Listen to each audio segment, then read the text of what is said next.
High, আজকের ভিডিওটা আমি এখান থেকে শুরু করছি। আজকে শেয়ার করতে চলেছি আমার বরের জন্মদিনের দিনে একটি ভ্লগ।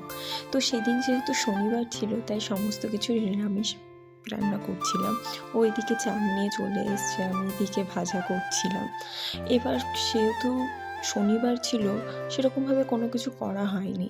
পায়েস করেছিলাম, ডাল, পনির আর ৫ রকমের না ৪ রকমের মনে হয় ভাজা করেছিলাম।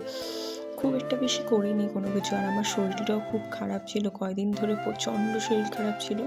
তো এদিকে আমি চালটা মেপে নিচ্ছি, ১ মুঠ গোবিন্দভোগ চাল নিচ্ছি।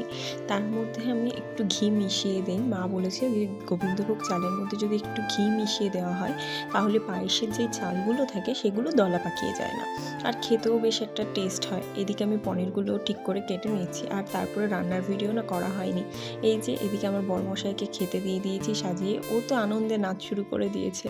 হ্যাঁ, ও না অল্পতেই খুব খুশি হয়ে যায়। আমি বলছি একটু খাও নাচ বন্ধ করে। তারপরে আমরা একটু বিকালে ঘুরতে বেরিয়ে গেছিলাম। তো আজকের ভিডিওটা আমার এই পর্যন্তই থাকছে।